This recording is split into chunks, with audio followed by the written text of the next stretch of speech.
साथियों, अप्रकाशित तथा छाया ग्रहों का भौतिक अस्तित्व नहीं होता, तब भी ये उपग्रह जन्म पत्रिका में अपना प्रभाव रखते हैं। इनमें से सबसे अधिक गुलिक, जिसे मांदी भी कहा जाता है, का अधिक अनिष्ट बुरा प्रभाव पड़ता है। विशेषकर यदि ये लगन में बैठ जाए, जहाँ गुलिक सूर्य के साथ बैठा हो या फिर चंद्र के साथ बैठकर, तो अधिक अशुभ प्रभाव देगा। गुलिक के संयोग से सब जगह केवल दोष ही उत्पन्न होते हैं, किंतु गुलिक भी 6-8 भावों में कुछ अच्छे फल दे सकता है, परंतु शर्त ये है कि गुलिक कुंडली में अकेला स्थापित हो और गुलिक का डिस्पोजिटर कुंडली में मजबूत अवस्था में हो।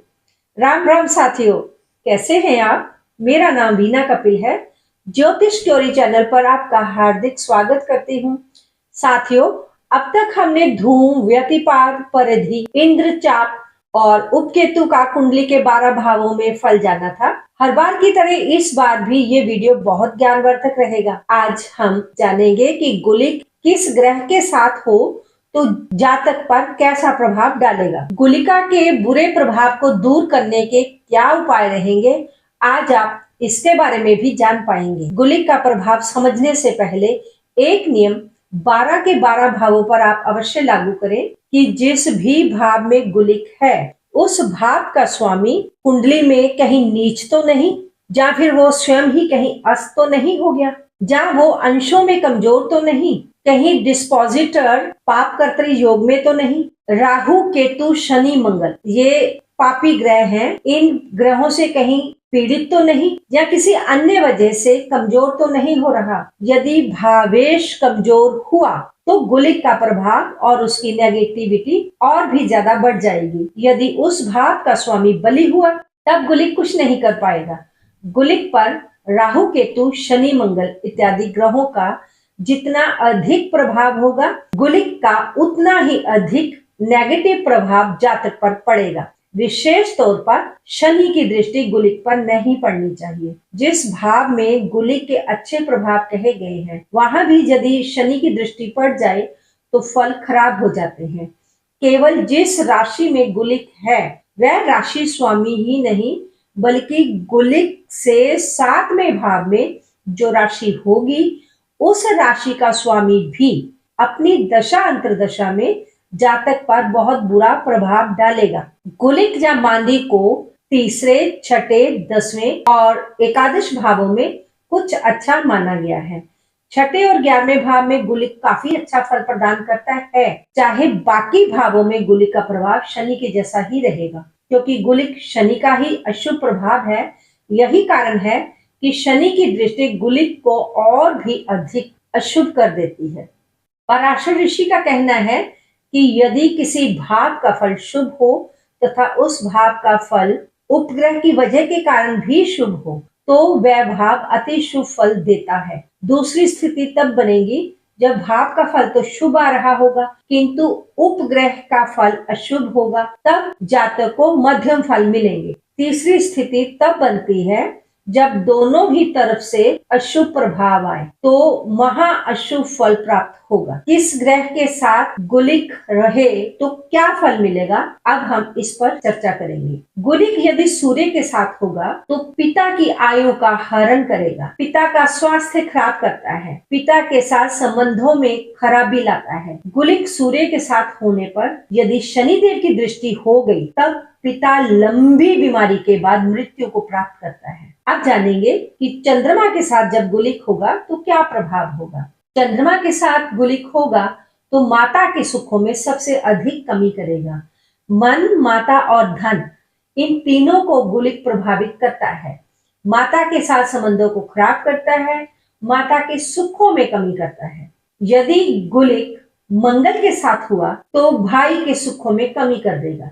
भाई बहन के संबंध खराब करता है, खून की खराबी और कर्ज भी बढ़ाता है। गुलिक यदि बुध के साथ युति बनाएगा तो जातक को उन्माद या पागलपन मिलता है, उसकी बुद्धि खराब रहती है, मानसिक स्थिति खराब होती है, बहन, बुआ, बेटी को कष्ट मिलते हैं। गुलिक यदि बृहस्पति के साथ हुए तो गुलिक व्यक्ति को पाखंडी बनाएगा, वह विद्या का झूठा दंभ करेगा, दूसरों की धार्मिक भावनाओं का गलत इस्तेमाल करता है और उनसे लाभ भी उठाता है, धर्म का पाखंड करता है, धन और संतान को खराब करता है। गुलिक यदि शुक्र के साथ हो तो जातक अभोग्य स्त्रियों का भोग करेगा, उसका विवाहित जीवन सुखी नहीं होगा, जीवन साथी को रोग हो सकता है, उस पर कोई झूठा लांछन भी लग सकता है। यदि गुलिक शनि के साथ होगा तो जातक की आयु कम हो जाएगी और तरह तरह के रोग हो जाएंगे। विशेष तौर पर चर्म रोग जातक को कष्ट देता है, जातक एलर्जी से परेशान रहता है। गुलिक यदि राहु के साथ हुआ तो जातक विष रोगी हो सकता है।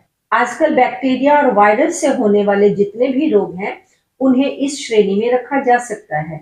किसी भी चीज से इन्फेक्शन दे सकता है। गुलिक यदि केतु के साथ है जन्म कुंडली में तो जातक का चरित्र खराब करता है, जातक को अग्नि से कष्ट हो सकता है, अर्थात उसे आग से खतरा रहेगा। केतु क्योंकि काटने का कार्य करता है तो गुलिक और केतु इकट्ठे होने से रोग के कारण व्यक्ति को भारी कष्ट होगा या फिर किसी एक्सीडेंट से उसके शरीर का कोई हिस्सा कट सकता है। साथियों, गुलिक जिस राशि में बैठता है यदि उसका स्वामी उच्च का है, वह केंद्र में बैठा है और मजबूत स्थिति में है तो वह गुलिक के बुरे प्रभावों को कम कर देगा। साथियों, यदि आप गुलिक का 1 से लेकर 12 भावों में विस्तृत रूप से फलों की जानकारी चाहते हैं तो कृपया करके कमेंट बॉक्स में अवश्य बताइएगा।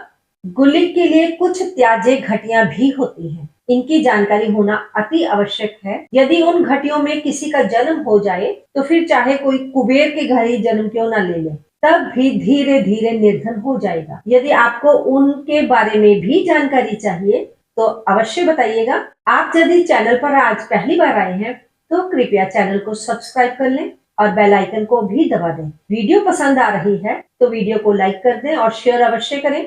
आपके शेयर करने से मेरा मनोबल बढ़ता है। साथियों, गुलिक से 7वें भाव में जो राशि है उस राशि स्वामी की दशा अंतरदशा भी बहुत बुरी जाती है, मार्ग अथवा मृत्यु तुल्य कष्ट देने वाली होती है। गुलिक जिस भी राशि में बैठता है वह राशि स्वामी अपनी दशा अंतरदशा में व्यक्ति को एक सेटबैक अवश्य देता है, अर्थात एक बार धन की हानि या भावनात्मक नुकसान अवश्य ही पहुंचाता है। तो इसके लिए क्या उपाय करें, कैसे इसके बुरे प्रभावों से बचें? आप शाम के समय भगवान शिव के आगे घी का दीपक जलाएं, सूर्य को सुबह के समय अर्घ्य अवश्य दिया करें और विष्णु सहस्त्र नाम का जाप भी रोज करें। जिस भी भाव में गुलिक होगा उस भाव में जो भी राशि होगी उस राशि स्वामी की वस्तुओं का अधिक से अधिक संग्रह अपने पास रखें, क्योंकि वह भाव स्वामी ही आपको गुलिक के बुरे प्रभावों से बचा सकता है। इसलिए उस राशि स्वामी को स्ट्रॉन्ग बनाएं।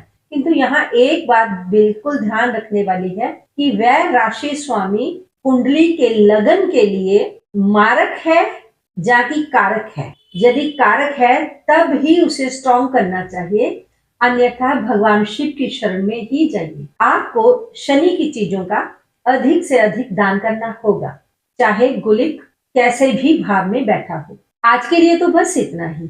आपने वीडियो को यहाँ तक देखा उसके लिए आपका बहुत बहुत शुक्रिया। जल्द ही मिलती हूँ एक नई जानकारी के साथ। तब तक आप अपना ध्यान रखें, स्वस्थ रहें, मस्त रहें, खुश रहें। ओम नमः शिवाय।